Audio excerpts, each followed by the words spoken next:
राधे राधे भाई लोग।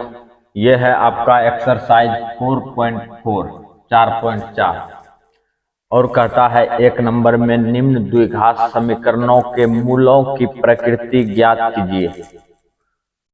यदि मूलों का अस्तित्व हो तो उन्हें ज्ञात कीजिए।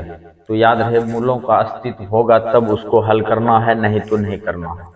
तो ये बात हम तुम लोगों को बताए थे, लेकिन फिर भी हम चाहते हैं कि इस चैप्टर में घुसने के बाद फिर से एक बार रिपीट कर दिया जाए। तो मुद्दा को समझो और रिमार्क देखो थोड़ा सा। अच्छा, यहाँ पे लिखते हैं द्विघात समीकरण। द्विघात समीकरण कौन सी है? ध्यान देगा, ax² plus bx plus c बराबर 0। ये है आपका द्विघात समीकरण। और इसमें अपने लोगों का d बराबर जो फॉर्मूला होता है जिसको कहते हैं विवितकर,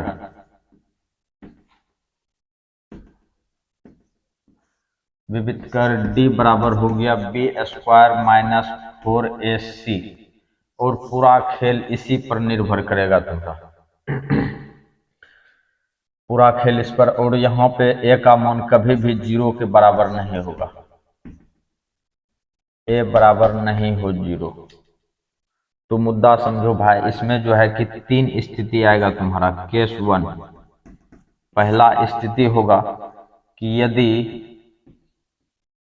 d बराबर 0 हो तो मूल वास्तविक होगा, वास्तविक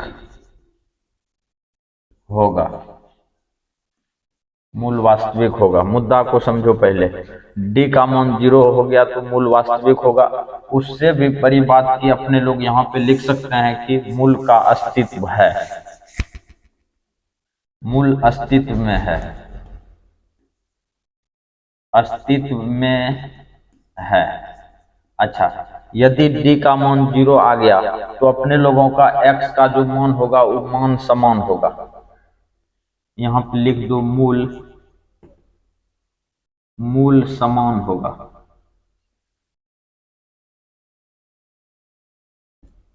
अच्छा, समान होने का मतलब ये है कि यदि x का मान आ गया है एगो 5 तो दूसरा भी 5 ही होगा। यदि x का मान आ जाएगा 6 तो दूसरा भी मान जो होगा वो भी 6 ही होगा। तो इस बात को ध्यान में रखना है। ये हो गया तुम्हारा पहला केस। अब चलते हैं अपने लोग दूसरा केस में। दूसरा केस की होगा कि यदि d का मान, यदि d ग्रेटर देन 0 हो, अर्थात 0 से कौन सी होगा, d का मान अधिक होगा। तो d से बड़ा, 0 से बड़ा होगा तो ये होगा धनात्मक, पॉजिटिव होगा, पॉजिटिव होगा। और यदि d का मान पॉजिटिव होगा तो इस स्थिति में भी मूल तुम्हारा अस्तित्व में होगा, मूल अस्तित्व में, अस्तित्व में होगा, मूल अस्तित्व में होगा। ध्यान से देखेगा। और इस स्थिति में x का मान अलग अलग होगा, मूल अलग अलग होगा। इस स्थिति में मूल अलग अलग होगा, मूल अलग अलग होगा। अच्छा, दो जो दिए हैं यहाँ पे, इसका मतलब हो गया कि अलग अलग होगा। अब तीसरा केस चलते हैं। तीसरा केस ध्यान से देखना भाई, केस 3। केस 3 इसमें की होगा कि d का मान, यदि d लेस देन 0, अर्थात d छोटा होगा और 0 बड़ा होगा, इसका मतलब है कि ये निगेटिव में होगा। और यदि d का मान निगेटिव में हुआ तो मूल अस्तित्व में नहीं होगा, मूल अस्तित्व में, अस्तित्व में नहीं होगा, मूल अस्तित्व में नहीं होगा। अगला मुद्दा समझो। अच्छा, यदि मूल अस्तित्व में नहीं होगा तो इसका हल नहीं निकलेगा, इसको निकालना ही नहीं है। यहाँ पे लिखेंगे हल असंभव है, असंभव है। अच्छा, हल असंभव है, यहीं पे हल नहीं होगा, फिर क्लास 11th में जाएगा तो इसका हल होगा, कक्षा 11 में जाएगा तो इसका हल होगा। तो ये था तुम्हारा 3 नियम। फिर से हम एक बार रिपीट कर देते हैं। डी का मान 0 होगा तो मूल अस्तित्व में होगा और मूल समान होगा, अर्थात x का मान यदि 5 है तो दूसरा भी मान 5 ही होगा। यहाँ देखो केस 3 में यदि d ग्रेटर देन 0 है तो ये पॉजिटिव होगा, अर्थात मूल अस्तित्व में होगा, तो मूल जो होगा अलग अलग होगा। तीसरा केस, यदि d 0 लेस देन है, सॉरी d लेस देन 0 है तो ये होगा तुम्हारा नेगेटिव, मूल अस्तित्व में नहीं होगा। हल जो है कि असंभव है, इसका हल जो है कि कक्षा 11 में होगा, जो बात है। अब इसको हम मिटाते हैं, अब चलते हैं सवाल के पास। और इसको याद रखना, इसमें डी के फॉर्मूला का यूज होगा, डी बराबर बी स्क्वायर माइनस 4ac। ध्यान से देखिएगा भाई।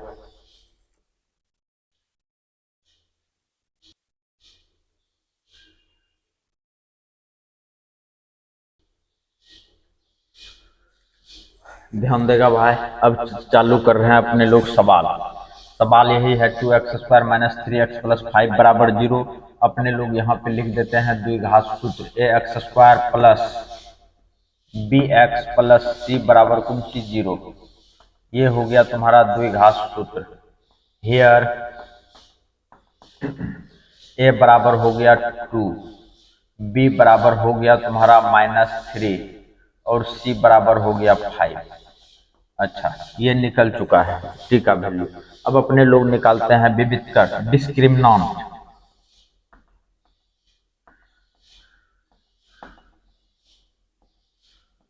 विविधकर डी बराबर फॉर्मूला होता है बी स्क्वायर माइनस 4ac। तो डी का वैल्यू, बी का मान हो जाएगा -3, तो -3 का स्क्वायर दे दो, -4 इंटू ए का काम कर रहा है 2 तो 2 दे दो, और सी का मान है 5। मुद्दे को समझो भाई। ये आ गया 9 और 5 9 10 चौक 40, और घटेगा तो ये हो जाएगा तुम्हारा -31, जो कि 0 से छोटा है। -31 जो है 0 से छोटा है।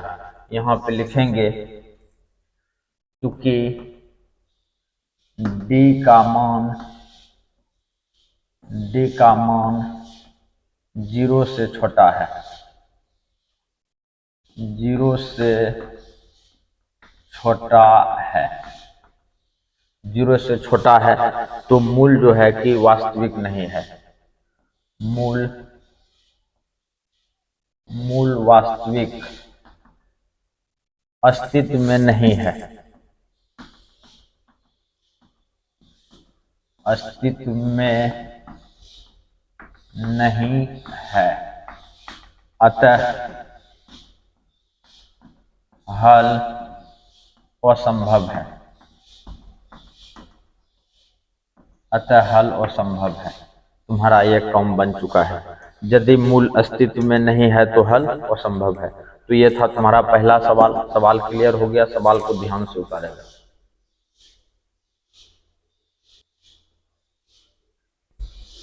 ध्यान देगा भाई। ये है तुम्हारा सवाल नंबर 2। अब अपने लोग यहाँ पे द्विघात सूत्र लगाते हैं। ax square plus bx plus c बराबर हो गया 0। हियर a बराबर हो गया 3, b बराबर हो जाएगा तुम्हारा -4√3 और c बराबर हो जाएगा 4।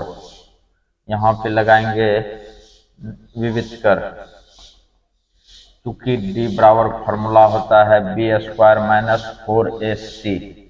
b का वैल्यू कितना है तुम्हारा -4√3 का होल स्क्वायर, -4 गुना a का काम कौन कर रहा है 3, और c का काम कर रहा है तुम्हारा 4। इसका हो जाएगा 4 चौक 16 48, -4 चौक 16 48, ये कट गया, d का वैल्यू आ गया 0। यहाँ पे लिखेंगे क्योंकि d का मान 0 है,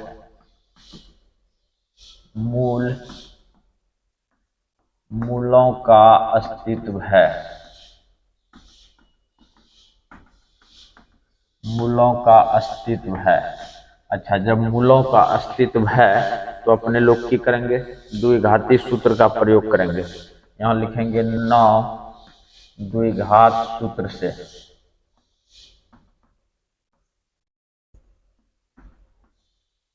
द्विघात सूत्र से, द्विघात सूत्र कौन सी होगा, डी बराबर हो जाएगा बी स्क्वायर माइनस, सॉरी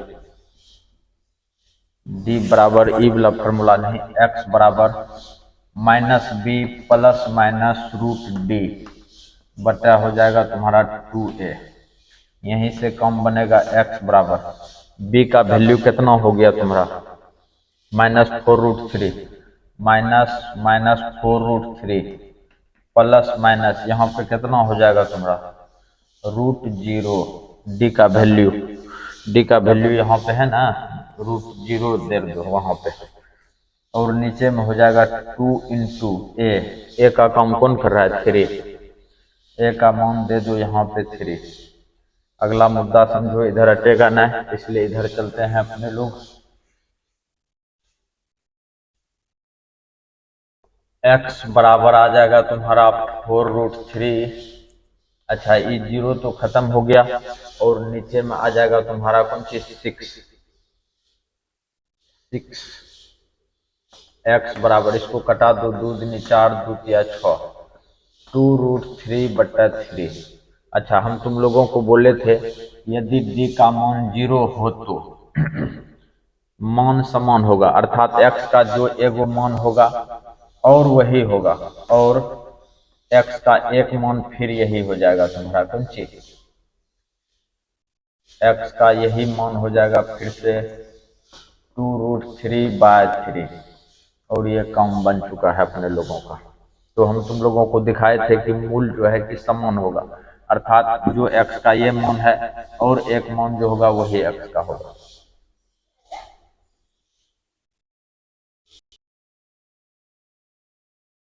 ध्यान देगा भाई, ये है आपका सवाल नंबर 1 का तीसरा, और सेम डायलॉग में इसको भी बनाएंगे। ax² plus bx plus c बराबर 0, हियर a बराबर 2, b बराबर -6, c बराबर हो जाएगा 3। ये तीनों चीज निकल चुका है। अब निकालेंगे d बराबर, क्योंकि d बराबर फॉर्मूला होता है b² माइनस 4ac, b का वैल्यू -6 का स्क्वायर माइनस 4 गुना a2, c का वैल्यू आ गया 3, यहाँ आ जाएगा 36 माइनस 4 दूना 8 या 24, और घटेगा तो ये हो जाएगा तुम्हारा 12, जो कि 0 से बड़ा है। इसका मतलब है कि मूल वास्तविक है। यहाँ लिखेंगे कि चूंकि d का मान 0 से बड़ा है, अच्छा 0 से जब बड़ा है तो मूल कौन सी होगा, अस्तित्व में होगा, मूल अस्तित्व में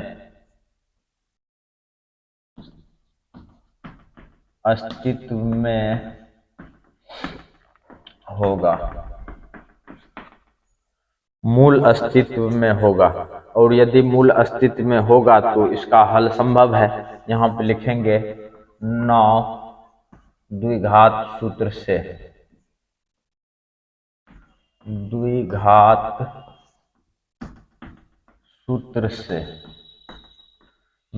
सूत्र कौन सी होगा उस पर थोड़ा फोकस करते हैं। x बराबर -b प्लस माइनस √d बटा कौन सी हो जाएगा 2a। चल ठीक है, x बराबर -b का कम कौन कर रहा है -6, दे दो यहाँ पे -6 प्लस माइनस रूट, और यहाँ पे निकल चुका है तुम्हारा कितना 12, यहाँ पे दे दिया जाए 12, और नीचे में आ गया तुम्हारा कौन सी 2 इंटू ए का काम कौन कर रहा है 2, और ये काम बन चुका है। ध्यान से देखेगा तब जाके समझेगा मिटाने वाला। अच्छा एक लाइन और लिख देते हैं अपने लोग, काम बन जाएगा। ये हो जाएगा x बराबर कौन सी 6 प्लस माइनस, अच्छा इसका यदि रूट से निकालेंगे तो ये हो जाएगा तुम्हारा 2√3, और नीचे में आ चुका है 4। ध्यान से देखना भाई।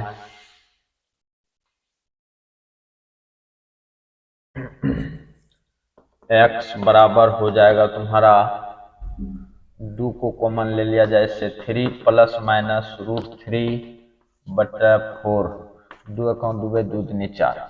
तो x का 2 मान निकल चुका है अपने लोगों का, 3 प्लस माइनस √3/2।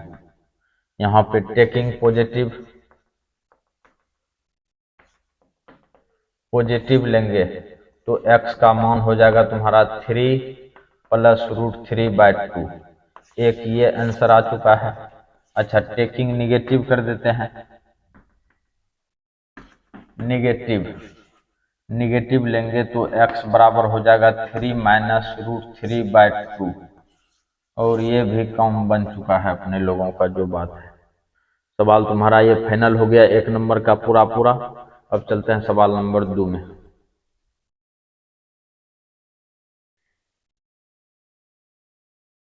ध्यान देगा भाई, ये है तुम्हारा सवाल नंबर 2। कहता है निम्न में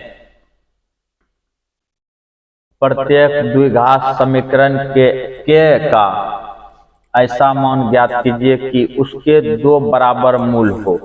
तो सबसे पहले देख भाई, यदि 2 बराबर मूल लिखा हुआ है, 2 मूल बराबर हो, तो इस स्थिति में d का मान जो है कि 0 के बराबर होता है। याद रहे, जब d का मान 0 होगा तब जो है कि मूल तुम्हारा समान होगा। मूल कौन सी होगा? समान होगा। और ये बात हम थ्योरी में भी लिखाए हैं, तो ध्यान देना। सबसे पहले अपने लोग वही काउंट करेंगे जो काउंट करते हैं, ax² plus bx plus c बराबर 0 लिखो। हियर दोनों में तुलना करो, a का वैल्यू 2, b का वैल्यू आ गया तुम्हारा k, और c का वैल्यू हो जाएगा तुम्हारा 3। ये तुम्हारा आ चुका है। यहाँ पे लिखे स्पष्ट कहता है कि 2 मूल बराबर हो, तो यहाँ पे लिखेंगे मूल बराबर हो, तो मूल बराबर हो तो d बराबर 0, d का मान 0 ले लिया, और d का फॉर्मूला होता है b² माइनस 4ac बराबर 0। तो ध्यान देगा भाई, b² माइनस 4ac बराबर 0, तो b का वैल्यू आ जाएगा तुम्हारा k। यहाँ आ गया k² माइनस 4 इंटू a का काम कौन कर रहा है? 2। और यहाँ पे आ गया c का वैल्यू आ जाएगा तुम्हारा कौन सी? 3, और ये बराबर कर दो 0। k² माइनस 4 दूना 8 या 24 बराबर आ गया 0। और यहाँ पे चलो k बराबर हो जाएगा तुम्हारा कौन सी? 24। k² बराबर 24, तो k², इसको देखो तो अपने लोग की लिख सकते हैं, √24, तो k का वैल्यू आ जाएगा तुम्हारा 6×24, 2√6 प्लस माइनस में। तो ये तुम्हारा k का मान आ चुका है। अपने लोगों को k का मान कहता था। तो सवाल को श्रद्धा भक्ति से उतारो। अब 2 नंबर का बनाते हैं।